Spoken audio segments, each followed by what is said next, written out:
If you've been dreaming about a place where life feels a little more intentional, discover the Canopy in Sebastopol by City Ventures. This new community offers solar-powered homes, surrounded by mature trees, nature preserves, and walking trails, with a vibrant local downtown, renowned wineries, and the Bay Area all within easy reach. Enjoy low-maintenance living, refined design, and built-in eco-friendly features that make everyday life easier. Start your next chapter at the Canopy by City Ventures. Visit cityventures.com. That's cityventures.com. You work hard to stay healthy and want the freedom to make the best decisions for yourself and your family. So why does healthcare still feel expensive and frustrating?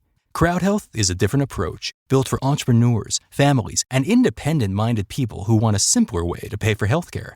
More than 28,000 members have already joined, and over 40,000 medical bills have already been funded. No restrictive networks, no corporate middlemen, just real people helping each other. Learn more at joincrowdhealth.com. That's joincrowdhealth.com.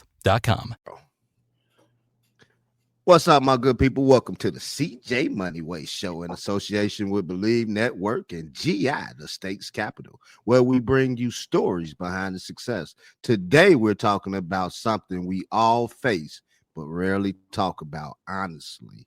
Letting go of the past to make room for life we want next. I guess Marni Jameson, America's most beloved mom and most beloved home and lifestyle columnist, a best-selling author, and a nationally recognized expert on downsizing, rightsizing, and blending homes. Whether you're entering a new chapter of life, merging households, or just feeling the weight of too much stuff, this episode is for you. Marni's latest book, Right Size Today to Create Your Best Life Tomorrow, is more than a guide. It's a philosophy. Marni, welcome to the show. Thank you for having me, CJ. I appreciate you coming on. Although I'm a little jealous, as you guys don't know, Marni is in Florida, sunny Florida, and on this weekend, her and her girls, watch out, Florida, they're going to be riding their bikes and stop and get coffee along the way. It's a rough crowd. I'm jealous because I'm here in Northwest Indiana, and it's been cold, but like I told her, it's nice today, so me and my wife going to go out and enjoy this nice day after I get through talking to my new buddy, Marni. Marni, so let me ask you, right-sizing and downsizing. Let's start there. What is right-sizing and how is it different from downsizing? Well, let me wind you back a little bit. And I started writing a long time ago, about 10 years ago, about downsizing. Cleaning out my parents' home, and then I was getting a divorce and getting remarried and blending and getting rid of stuff. And I wrote Downsizing the Blended Home. And then I wrote What to Do with Everything You Own to Leave a Legacy You Want. And this is getting depressing, right? This is about divorce and death and parents, and I'm like, okay, I'm over the downsizing, even though it's important. Yeah. But I thought, what I really want to talk about is not death and dying, is living well now. And, in the last third of life, let's say, 50 plus, your kids might be, off, one hopes, and you may not have to live in the house that you lived because it was near your schools or near a job you no longer have to go to because you work remotely or you're not working. And why are you living in this house? Is it because your attic's too full, or, what's keeping you down, holding you back? And, I really want people to bust out and think about, where would I live if I could live anywhere? And what's standing between me and that right-sized life? So to me, the definition of right-sizing is living in a place that is the right social, emotional, physical, and financial fit. And you really have to evolve and reinvent yourself and be honest and look at your life. If you still, have your kids are 35 and you have their Cub Scout uniform, you got an issue. You got to shake it off and move on and streamline and get going. So I like people to evolve, shake up the past a little bit. Doesn't mean throw everything away, but, be nimble enough to move forward and embrace your best life. I like that. She said that if you're still holding on to that Cub Scout outfit and your son or daughter is 35 years old, 40 years old, you need to get rid of that. And I also like the fact she said, hey, this is depressing. I gotta find something that's gonna motivate me and give me more joy. I'm tired of talking about death and all this stuff. And so I'm glad that you moved on from that. So let's talk about this, Marni. Emotional clutter. You said that it's not just about the stuff, it's the meaning behind the stuff. Why is it so hard for people to let go? And how do you coach them through all of that? That is really the heart of it, CJ. It's everything we own, we endow with some kind of meaning. So your hat, is that Pirates or Pittsburgh? What is that P for? That's Philadelphia. All right. Well, that you That's maybe got Philly. that at a ball game, or maybe you went with your son and it was a big day for you. It's not just the ball cap anymore. It's endowed with some kind of meaning. Your Lakers poster behind you, maybe somebody impressive signed it and it was like a big day. So we don't. Our stuff isn't neutral once we take ownership of it. It's like a little kid and a teddy bear. They endow it with all this meaning, this security, and we know it's just a teddy bear, but tell them that, right? So we have to understand that underneath everything are these feelings of attachment. But once we get past that and we understand what this endowment theory is all about, that we endow everything with meaning, and we recognize what a flimsy scaffolding that really is to hang all this stuff on these stories, then we can start to let go with a word of caution. I still have some things from my parents and some things from my grandparents. I will not my grandmother's rolling pin. She baked all the bread in the house. Right. I've got my dad's cigar box sitting on my desk. He worked in a cigar factory. He didn't smoke cigars, but he worked there.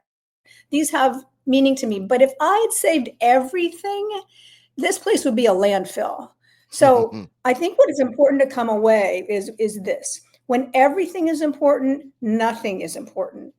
So have a few things that are super meaningful that you touch on to remind you of the past, remind you of events of your life, remind you of loved ones, but don't overdo it. Be super selective, because then they become very precious and you don't get overwhelmed. I like that. She said, take the stuff that's meaningful, but do not be a hoarder. Just don't go filling your garage up with memorable stuff, because it's not good for you.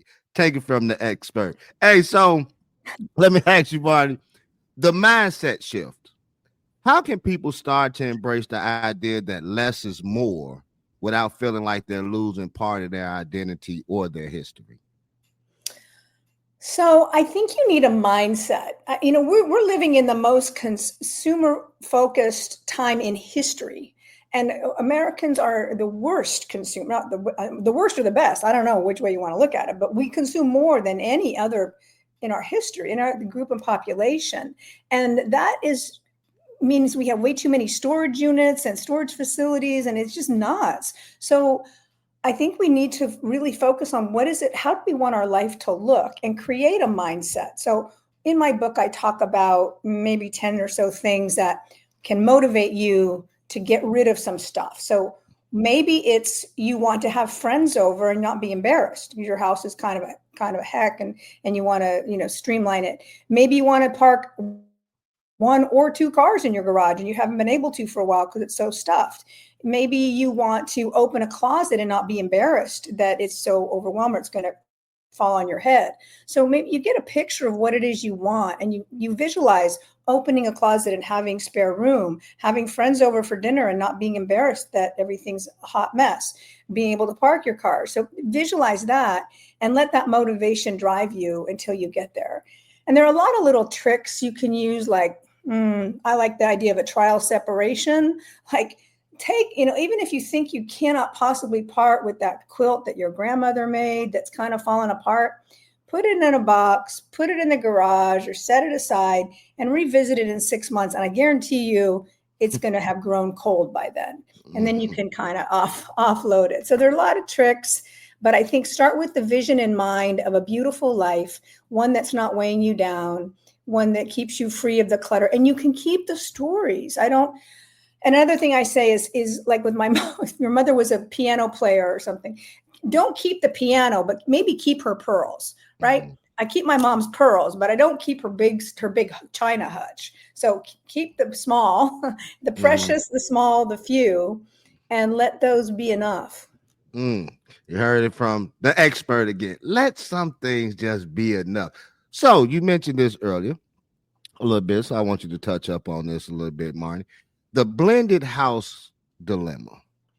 You've also written about blended homes and households, especially later in life.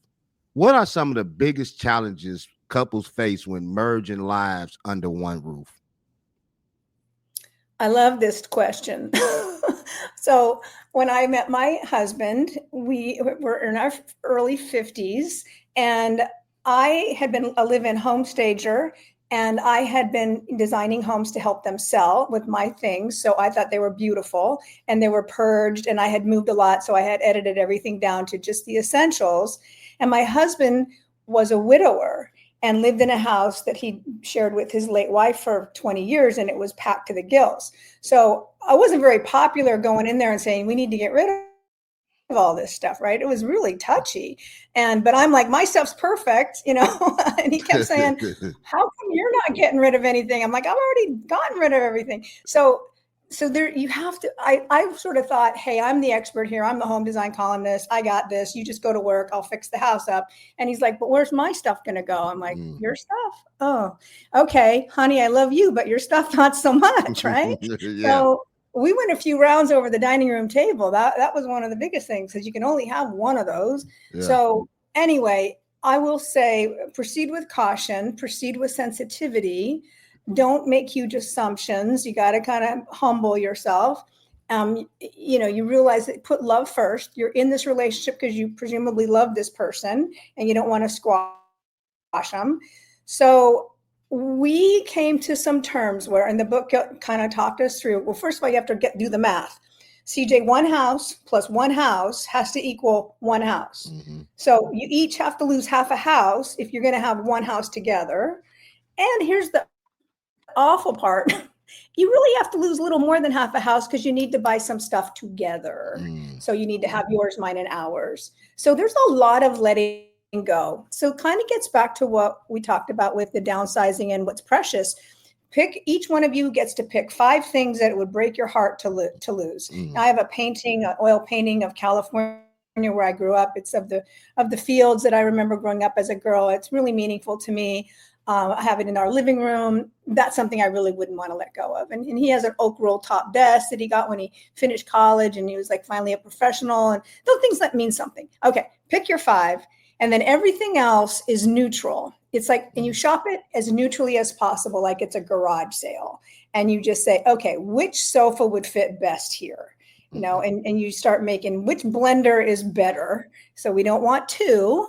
And you try to keep what's best and what's going to work for you in neutral territory. So that's kind of like the speed date of the book, but that's the big idea.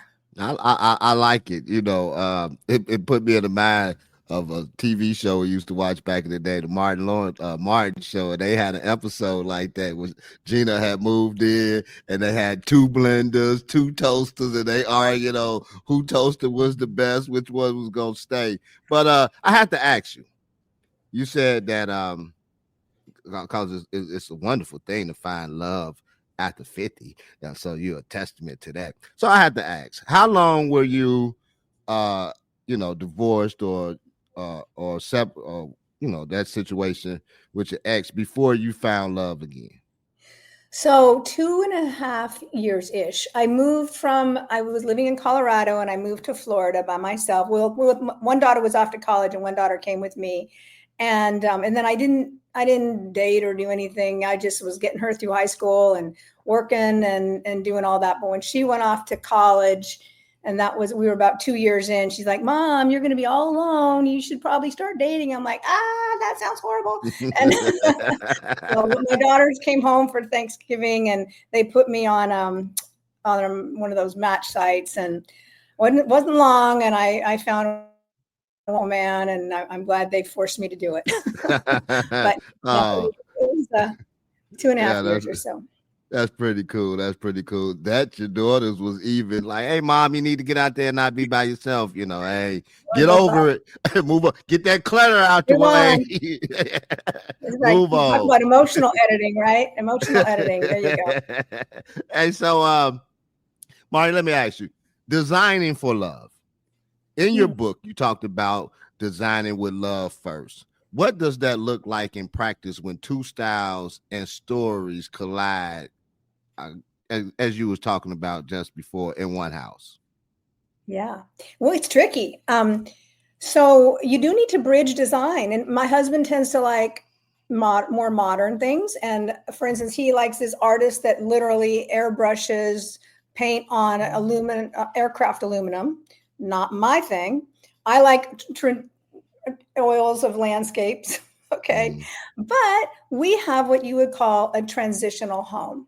So you can bridge the modern and the traditional with what they call transitional. So you can pick patterns and fabrics that kind of marry the two. But I do think everyone needs to be represented. And even a child, if you have, our kids were on their way when we got into the same house, but if you have a child at home, they need to be represented too. So everyone needs to have their fingerprints on the house and feel like it's theirs. And also embracing what the other person's love is. Like if they're passionate about, like my husband's a big Steelers fan, right? He's from the Burgh, and he loves, so we have Panther heads in our house and things like that.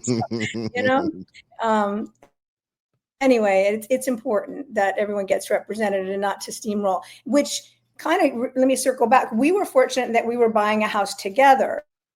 If you're in a situation where somebody's just moving into your house, look out, because you got to do more than scoot your clothes over in the closet and make room in the garage.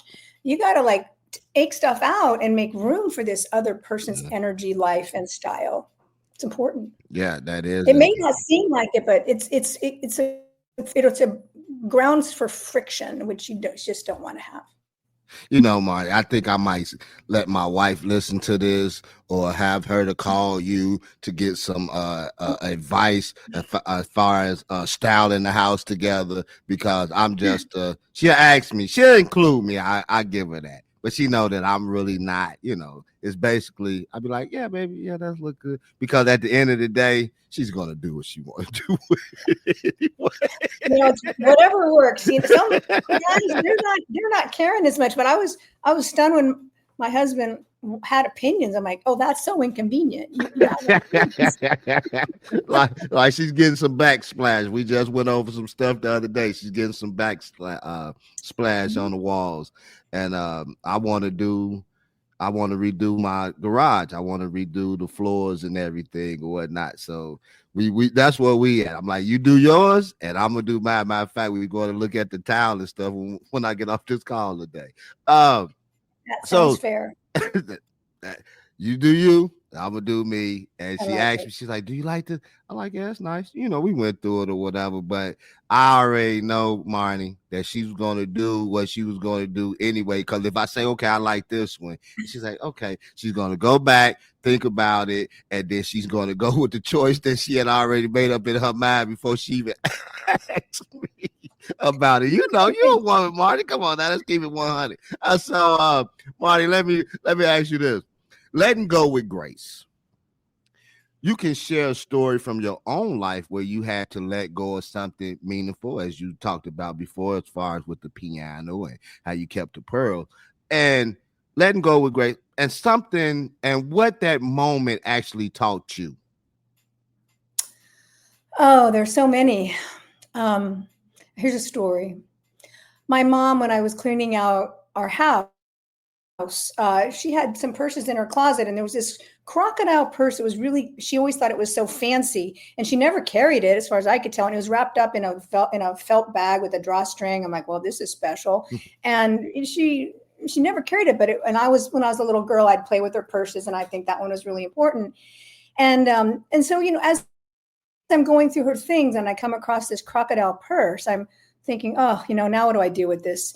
And when I was very small, 3 months old, my parents moved to France for my dad's work, and we lived there for a few years. And she and my dad went out to dinner at this.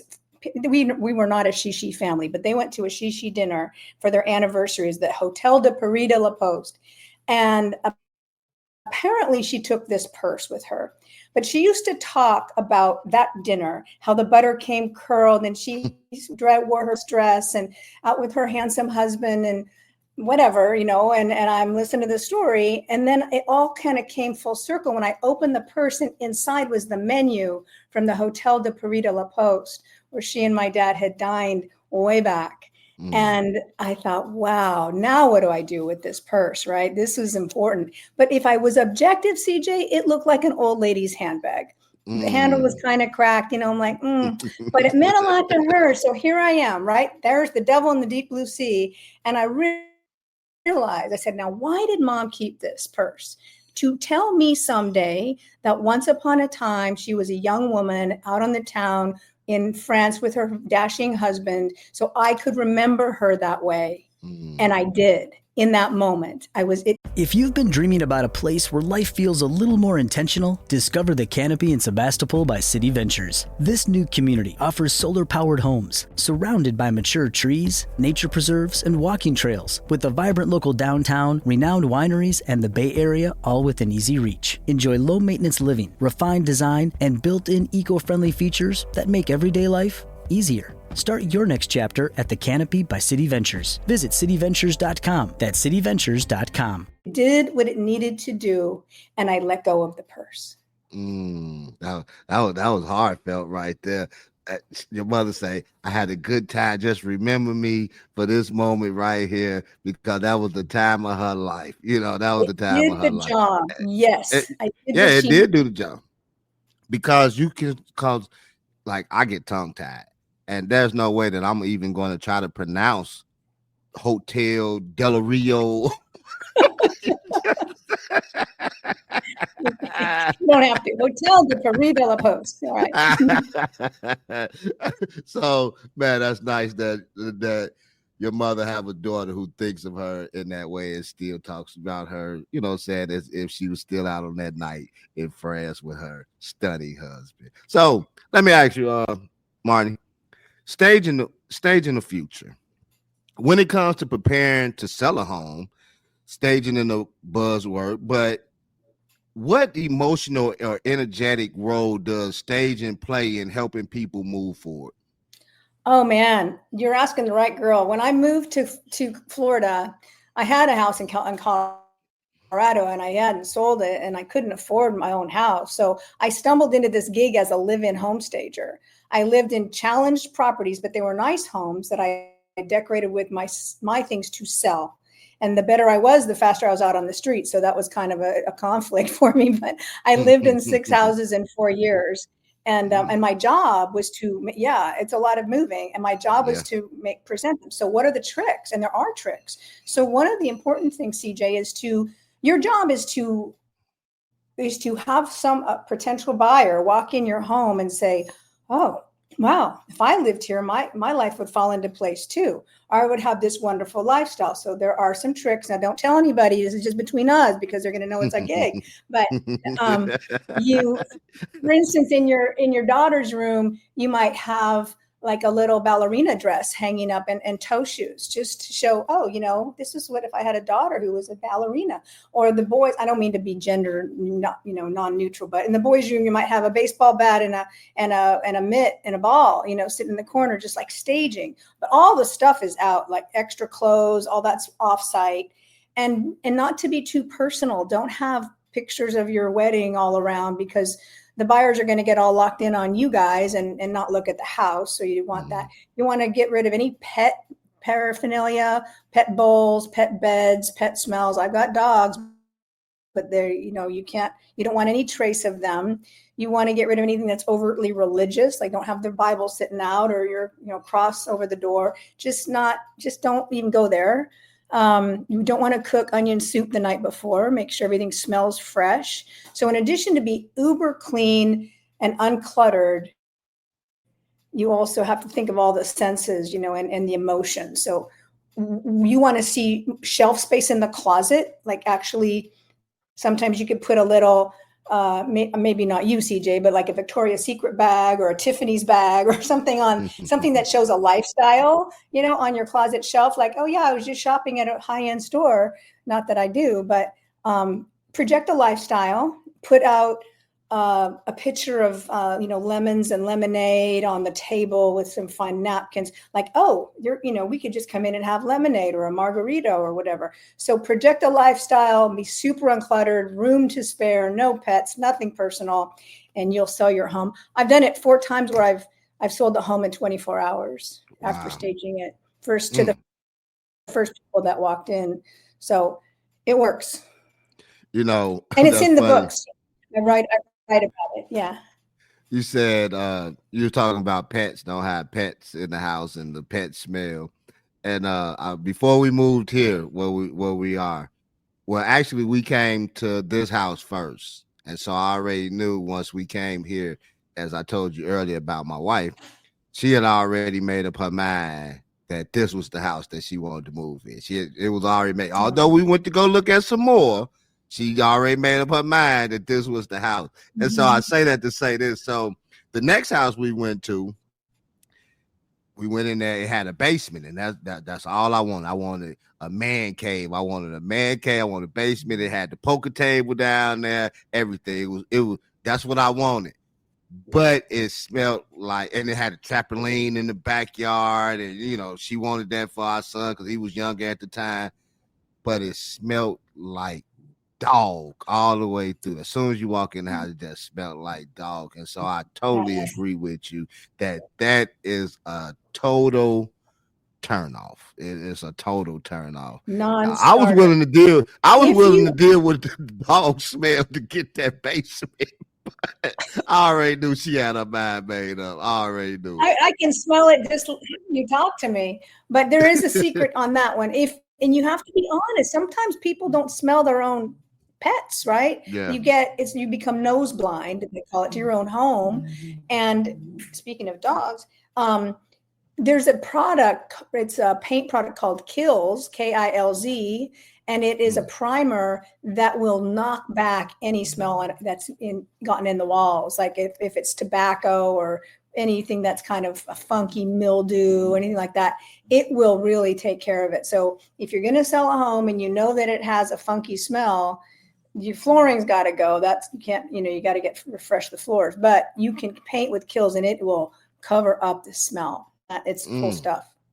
Y'all heard it from the expert. Once again, giving y'all some nuggets. Get you some paint called Kilz, and it'll eliminate all that extra smell that's in your house if you want to sell it. But if you can't sell it, call my girl up in Florida. She may be able to help you out on a few things. Hey, so let me ask you, Marni, I only got a couple more questions. Then I got a quick fire round. Going to ask you 5 questions.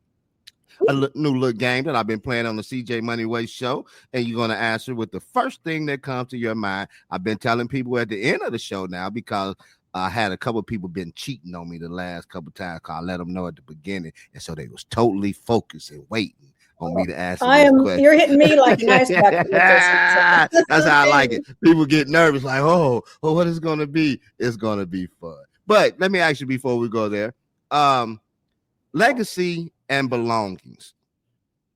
How do our belongings reflect our legacy, and how can we make intentional choices now to leave something meaningful for those we love? I love that question too, and that's the focus of what to do with everything you own to leave the legacy you want. And I wasn't thinking about this. A publisher asked me to write it, but I didn't want to think about the fact that I wasn't going to be here for a lot longer than I am going to be here, right? But thinking about everything you own, and just to simplify, the money's the easy part. It's the stuff that's not so easy. So if you got it liquidated into money, let's just imagine you put everything you own, the cars, the books, the jewelry, the clothes, you name it, the spatulas, into a big funnel, and it comes out as money. That's not enough. You want to turn the money into meaning. And think about most people, and there's nothing wrong with it, leave a lot to their, whatever they have to their kids or grandkids, but maybe 5 or 10% can make a difference into perpetuity. So think about maybe your school that got you set up to get the career you want, or the community that gave you a leg up when you really needed it, or a piano teacher that changed your life, and you can start helping other students of piano, or the theater or the church or whatever it is that you feel you want to help. Animal rescue, saving whales, you name it. And just make sure you set that money aside in your will, in a determined place, so it goes on to help that cause. So here's what I mean, and it goes into more detail in the book, but there was a woman who lived in the Ozarks. She was a teacher, and she didn't have much money at all. She was a single woman, no children. And when she died, she left her house. It was only worth about $65,000 to the community of the Ozarks, the community foundation. They took that, and she wanted it to go on as a school teacher. She wanted to go on to help kids get an education. That was her goal. They grew that money into $100,000. And that $100,000 throws off 2 $1,000 scholarships every year by the way they manage it. So this woman, long after she's gone, is educating students in the Ozarks who don't come from any means to be able to go on to college. She's helping them forever. So you don't have to have a lot, but you have to set it up so that the dominoes fall in the right direction. And it just takes a little bit of intention.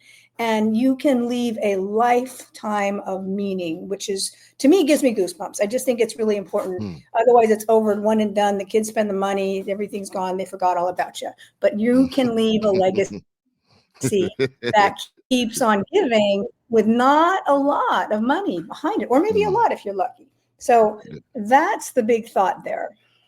I like that. Now, when you say the Ozark, are you talking about the same Ozark that Jason Bateman them did it, the TV show in? Don't give me, I don't know him. I don't pop culture, especially if it's a sports person. But I'm no. yes. It was a TV show. It's a TV show with Jason Bateman, okay. and they did TV shows called the Ozark, and it was pretty good. It was a pretty good show. Oh yeah, well, it's in southern Missouri, right? It's right. Yeah, something like St. Louis. Yeah, something like that. Yeah, it was a pretty good show. Yeah. And I can also watch it. And I can tell that the dog that was by you now was bigger than the other little dog that was barking. I got two. I got a big one and a little one. So you probably I heard the big one. I heard the little one earlier say, "Arr!" And then I heard that one say, so I could tell right then and there that there was a difference between the two dogs. Little dog, baby dog. You got there. Spike and little Spike. So, are you ready for the? Oh, I think so. Quick fire round. All right. Question number 1. One item in your home you will never let go of. My wedding ring. I thought you were going to say your mother's pearls, but okay, you wear the ring. And the painting, I talked about that painting, which is pretty important. See, there you go with that negotiation again. No.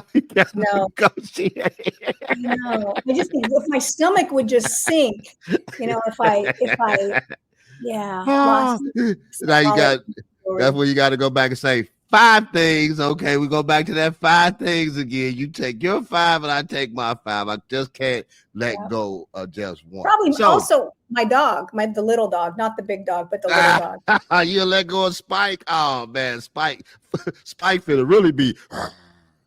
So your go-to mantra for clarity. Proceed as way opens, which to me means if the door is open, go. If you're pounding against it, don't. And that has served me very well in life when I'm stuck and the door just keeps opening. I just keep going through. And you know what? It's meant to be.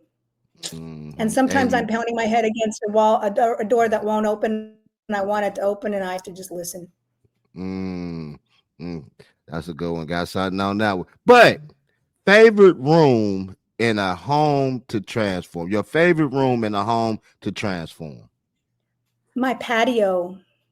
I have a covered patio that's covered. It's surrounded on 3 sides by our house. It's like a little alcove, and it's got a ceiling and a fan, but it's view of the garden. I can hear our little water fountain. The dogs can run around the backyard. I see the birds, and I love to sit there. So, Marni, are you telling us that is your she shed? My she shed. You, you got a No, she I patio. sometimes start with You got a she husband. patio. So I get a she patio. Yeah, I get Yeah, my she she shed. My patio. office is my she shed. But Okay. So let me ask you, the most powerful thing you have let go of. my parents' home. My parents' home that they lived in for 50 years. And after Mm, France, it was the only house I knew. And I mean, there wasn't a window in it I didn't climb through. And the yard, all the kids played baseball in it. And it wasn't even a structure. It was a living thing that I never imagined life without. And to see them move out into assisted living and to sell that house was heartbreaking. mm. I think my mother is going through something like that now. My father passed away. It'll be 10 years in November. And she just don't. We moved in that house in 1979, and she just won't let it go, because of, like you said, the memories and the things of that nature. So I'm not looking forward to a day like that myself. So, and that's something she just told us we need to talk about, me, her, and my brother. So those are times you don't really want to, get to or whatever. But at some point in time, all of us got to go that route and make that decision to do something. You know what I'm saying? And I think 'Cause, it's harder when it's your parents. I mean, I can let go of my own homes a little easier, but this was their home and I love mm, them and I want to honor them and be good stewards of their lives. And yet I don't need two houses. And so anyway, it was especially hard. But I did it with their blessing, and the money went to help their long-term care and all that. So it was all good, but it was very hard to say goodbye. yeah, and I believe you, because even with my grandmother's house, I think my cousin still stays in my grandmother's house. So that house been there forever. That's been I can't even with some stories, boy. And it was the house where everybody would come over and we'd have Thanksgiving, Christmas. Everybody in the neighborhood would come over, and so that house still stands there. And that probably was in the 1950s, 1960s. We talking a long time ago. And so I know what you said. People can't let go because that house has been in our family for generations. So, It's Marni, not I neutral. Yeah. Marni, I thank you for your humor, wisdom, and your loving heart, and plus your willingness to compromise with your better half. You showing us that I'm working letting on go it. isn't about loss, it's about making space for life. To everyone listening, what do you need to release to step into your next chapter? Whether it's stuff, stories, or stuck energy, your future is waiting. Grab Marni's book, Down Rightsize Today, to create your best life tomorrow. And check her out at her full library. Give us all your social media accounts and your website where we can get your book from, Marni. You can find me at my website, marnijameson.com, marnijameson.com. I have a blog you can sign up for free, and you just put in your name, and I occasionally, once or twice every other week, I'll probably send out this podcast and let you keep in touch with some of the things I think about. Books are available wherever books are sold.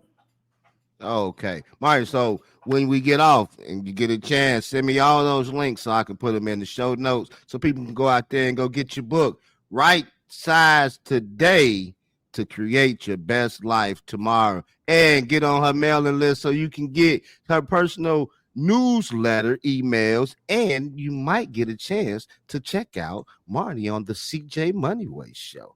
And don't forget, G Out of State's Capital, our animated series that explores transformation and identity in bold new ways. Coming soon. Follow me at CJ Moneyway and subscribe wherever you listen to your favorite podcast show. Hey, this your boy CJ Moneyway. Hey, with the expert Marni Jameson. Hey, we out of here. Peace. If you've been dreaming about a place where life feels a little more intentional, discover the Canopy in Sebastopol by City Ventures. This new community offers solar-powered homes, surrounded by mature trees, nature preserves, and walking trails, with a vibrant local downtown, renowned wineries, and the Bay Area all within easy reach. Enjoy low-maintenance living, refined design, and built-in eco-friendly features that make everyday life easier. Start your next chapter at the Canopy by City Ventures. Visit cityventures.com. That's cityventures.com. If you like the show, please take a moment to rate, review, and subscribe. It really does help the show to grow. Thank you for listening.